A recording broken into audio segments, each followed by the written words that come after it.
Ömür boyu бактылуу болом десең, чынчыл бол. Томас Фуллер.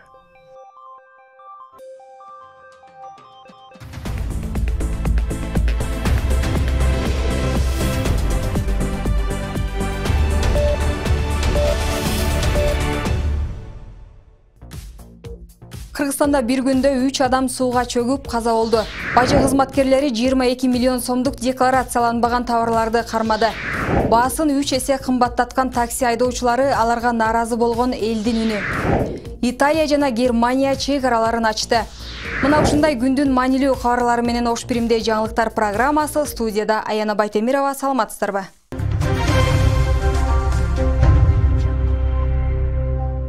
Бүгүн Кыргызстанда 28 кишиден коронавирус чыкты. Алардын 15-и Бишкек шаарында болсо, бирөө Нарында, 4 киши Ош шаарында, дагы 6 Ош облусунан.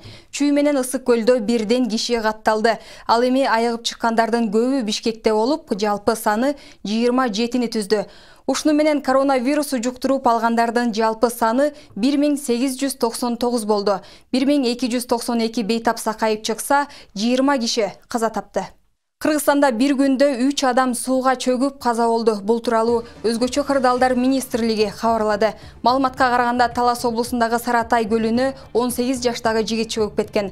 Ал эми Жумгалдагы Кара Кече тилкесинде жайгашкан каналга 15 жаштагы өспүрүм бала түшүп кеткен. Жалал Абад облусундагы Кара Суу суусунда 69 жаштагы эркек кишинин сөөгү табылды. Куткаруучулар сөөктү суудан чыгарып милицияга өткөрүп беришти.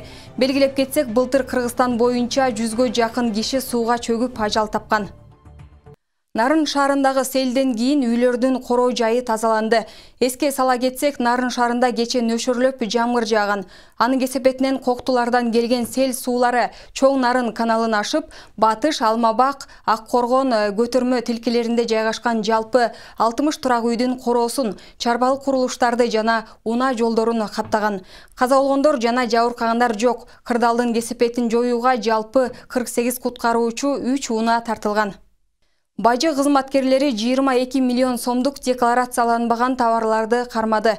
ЭАЭПтин бажы аймагына товарларды жана транспорт каражаттарын мыйзамсыз ташып кирүү фактыларына бөгөт коюу боюнча жүргүзүлгөн ыкчам иш-чаранын жыйынтыгында жалпы салмагы 136 000 килограмм болгон бут кийим жана килимдер контрабандалык жол менен келгендигин аныкташты. Факты бирдиктүү реестрге катталып, тергөө уланууда.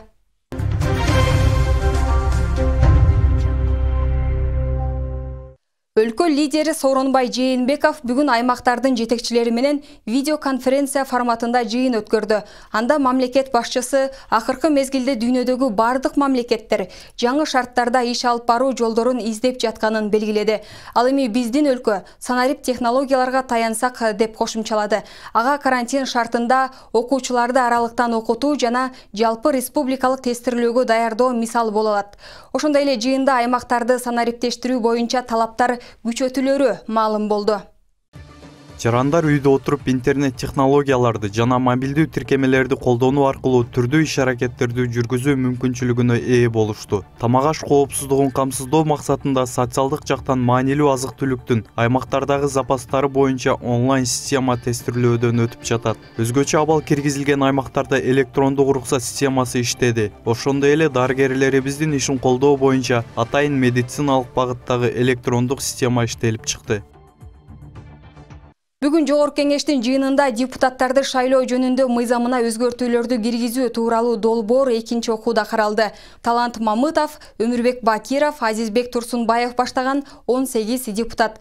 Алар шайлоо босогосун 9-дан 7% чейин төмөндөтүүнү суранышууда. Мыйзам долбоору экинчи окууда добуш берүүгө жөнөтүлдү.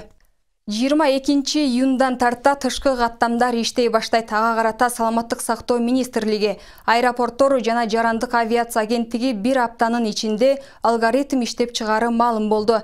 Түрк аба жолдору 22 июндан баштап аба каттамдарын баштоого арыз берсе, Аэрофлот компаниясы 15 июндан тарта ишке киришүүгө даяр экендигин билдирди. Ал эми жергиликтүү авиатрафик жумасына бир жолу ар кыл шаарларга учуп 3-4 каттамдан аткармай болду. Улуттук гвардиянын жоокерлери 24-июнда Москвада өтө турган улуу жеңиштин 75 жылдыгына арналган парадка даярданууда. Генералдык штабтын маалыматына караганда жоопкерчиликти талап кылган маанилүү иш-чарага күжүрмөн жана саптык даярдыгы мыктылар тандалып алынган. Парадка катышып берүү боюнча Россиянын коргоо министри Сергей Шойгунун экинчи чакыруусу келген.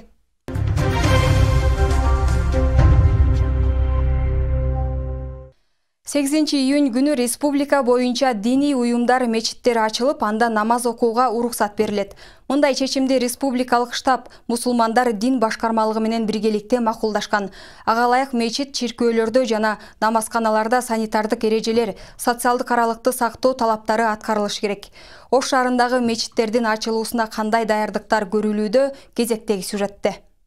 Өлкөдө жаралган кырдаалга байланыштуу эл көп топтолуучу жайлардын ишмердүүлүгүнө уруксат берүү этабы менен жүргүзүлүүдө. Алардын катарын толуктаган намаз окулуучу жайлардын, мечиттердин ачылуусуна да уруксат берилбей келет. Республикалык штаб Кыргызстан мусулмандар дин башкармалыгынын өкүлдөрү менен кеңешип, 8 июнь күнү жалпы диний жайларды ачуу чечимин чыгарышкан. Урматтуу эл журт, буйруса ушул жылдын 8 июнь күнү жалпы Кыргызстан мамлекети боюнча мечиттер, намазканалар ачылуу астанасында турат. Ал күн 8 июнь күнү дүйшөмбө күнгө туура келип атат. Пайгамбар алейхиссалам дүйшөмбө күнү төрөлгөн, дүйшөмбө күнү пайгамбар болгон, дүйшөмбө күнү өлгөн. Буйруса өтө улуу күнгө туура келип атат. Буйруса мамлекетибизде ушул иштин башталышы менен жакшылык иштер боло берсин. Ассаламу алейкум.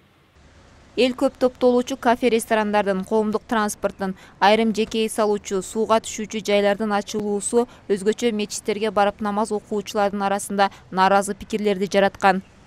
Сооронбай Шарипович ошолорду карап, депутаттар карап ушуну мечиттерди ачып берсе, тез аранын ичинде жакшы болот иншалла. Ибадат кылганга өз мечитке кыйрат беле көптөгөн адамдар келбейт өзү. Эми бул жерге мечит центральный эмес, башка жактарга мечитке деле адамдар келбейт. Ошол себептен сураныч бүт мечиттерди ачып берсе. Алланын үйү ачылыш керек да. Балданын үйү да бу. Аллайын ачылса жакшы болот албетте. Мына сизде оорук сыркы нарак наркесе аңдаса болот. Азыр эми токтото албайт аны. Мындай режимди сакта деске мачитке болбойт эч. Көпчүлүк келе берет. Жаштар бар, карсы бар, карыларды сактасам жаштарды сактай албайт режимде. Мечиттер жанагындай намазга ачылса, анан баягы жума намазы дегендерди кое турса болмокулу. Ошентип ойгой түшкөндөй да. Аны ачып койсо боло берет эле. Мечитти деле, базарга барса деле, кафеге кирсе деле, минимум 50 адамдан ашыкча эле жүрүшөт. Мечитте барса бир 10-15 адам эле барат. Ашып кетсе 20. Эми жуманы болуптур, эми токтотуп турса майлы. Атайгына мечитти ачса боло берет эле. Туура эмес кылып атышат бул жагынчы. Мечиттерде, чиркөөлөрдө карантиндик санитардык эрежелерди сактоо диний мекемелердин башчыларына жана ар бир инсандын өзүнө милдеттендирилет. Мечиттерде залалсыздандыруу иштери жүргүзүлүп, аралыкты сактап намаз окуу керек. Бул жерде адам тазаланганы өзүн дагы даарат менен тазалайт, руханий дагы тазалыкка келет. Албетте буда бир гана жакшылык эле бар.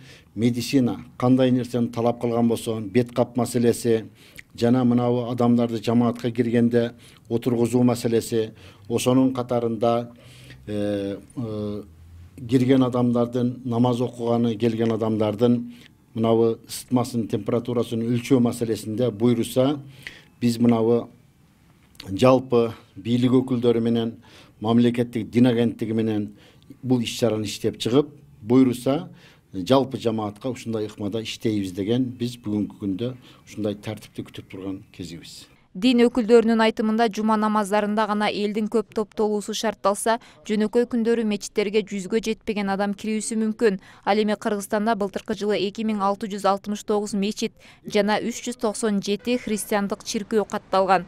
Нурзада Мырзаматова, Шахрух Эминжанов, Ош Бирим жаңылыктары. Ош мамлекеттик университетинде ачык эшиктер күнү онлайн режим өттү.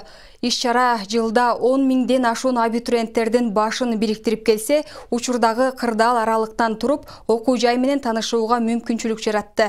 Анда бүтүрүүчүлөр каалаган адистиктери боюнча таанышып, суроолоруна жооп ала алышты. Биз бүгүнкү ошол 3-4 сааттык баардык суроолорду, жоопторду ошонун записин дагы кийинки биздин университеттин баракчаларына, YouTube каналдарына коюп коебуз. Бул бир эле окуучу эгерде кайсы бир суроого жооп ала албай калса, кийин дагы алганга мүмкүнчүлүгү бар да. Жалпы бул мүмкүнчүлүк бир жагынан биз кырдаалга байланыштуу деген менен бул азыраак 1000ге чейин мисалы окуучулар чогулуп, аларга чыгымдары көп болгон болсо, азыр ордунда олтуруп ошол толук маалыматты кызыккан жактан маалымат алганга мүмкүнчүлүк түзүлүп атат. Ноокатка каттаган такси кызматтары 50 сом болсо, учурда 150 сомго чейин кымбаттап кеткен. Ушундай эле көрүнүш Араван өзгөн райондорунда да тиешелүү. Карантинде кымбатчылыктан кыйналган карапайым калкка жергиликтүү бийлик эртең 42 каттам өз ишин баштайт деп сөз берди. Толугураак кийинки сюжетте. Бир киши. Бул Ош шаарынын Кулатов Кичи районунан Ноокатка жол алуучу такси токтогон жайлар. Карантин мезгилине чейин Оштон Ноокатка 50 сомдон болгон жол акы 2 эсеге кымбаттаган. Учурда аймактар аралык каттам ачыла элек, жол кире баасы 150 сомго чейин кымбаттаган дейт жүргүнчүлөр. 250-ден келдик, ошол экөөбүз степте. Бирок жол киралар башта арзан болчу эле. Ооба, арзандаса ашат эле. Негизи азыр ошол топливо, нефть эле арзандады азыр. Дизельный трактор бар эле 36 сомдон 30 сомдон сатышат. Бу жакта 100 деп атат, мен арзаныраак сатып түшүрүп алайын деп атам да. Бензин чыкса болот. Канча ошо? 70 эч болсо болот да. Кымбаттады деп атышат. Мен таксиге чыга элем, азыр чыгам да.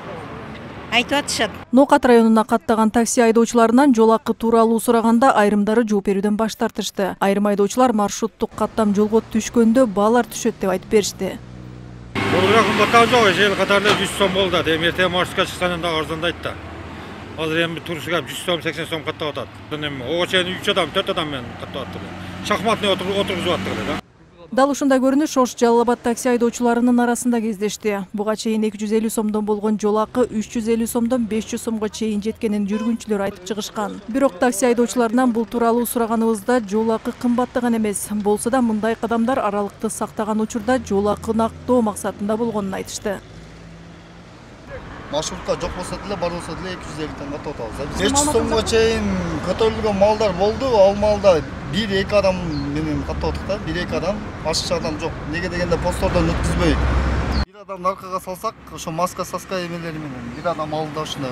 Огонбай Токтосунов Ош Карасуу маршруттук каттамынын бригадири. 5-июндан тарта аймактар аралык маршруттар чыгат деп уруксат кагазын алуу үчүн жүрөт. Бирок транспорт департаменти ага уруксат бере элек. Каттамдын бригадиринин айтымында ал жашаган аймак тургундары такси акысына чыдабай маршруттардын чыгышын талап кылууда. Мен келем ушул жерде. Күндө ушул жерге келем, жалдырам. Жыйынтык жок. Бул кандай чечилбеген маселе, кандай?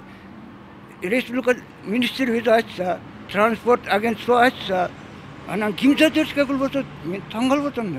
5-июндан тарта Кыргызстанда аймактар аралык маршруттук каттамдар жолго коюларын республикалык штабтан кабарлашкан. Бирок Ош облусунда аймактар аралык маршруттук каттамдын алгоритми түзүлө элек деп билдирди облустагы транспорт агенттиги. Республиканский штабтан алгоритм түзүлгөн. Минздрав, МВД, Минтранс. Каттамды ишке жүргүзүүнүн алдында ОСОнун бардык жетекчилерин чогулуш өткөрүп, ИИМ кызматкерлери, медицина кызматкерлери менен биргеликте аларды чакырып, чогулуш өткөрүп, алдын ала маалымдайбыз. Кайсы күнү чыгат, кандай болот. Ош облусунун аймагына айдаган такси жол акысы 30 сомдон 100 сомго чейин кымбаттаган. Эске салсак, Ош облусу боюнча 40тан ашуун аймактар аралык жоопкерчилиги чектелген маршруттук каттамдар болсо, патент алып такси айдаган 1000ге чукул айдоочулар бар. Махбурат Алибаева, Исхак Ашимулу, Ош Перим жаңылыктары. Узап бара жаткан күн дал ушундай окуялар менен жыйынтыкталды. Дагы башка маанилүү жаңылыктарды Ош Перим сайтынан, YouTube жана Facebook баракчаларыбыздан көрүп алсаңыздар болот. Көңүл бурганыңыздарга рахмат айтам, саламатты калыңыздар.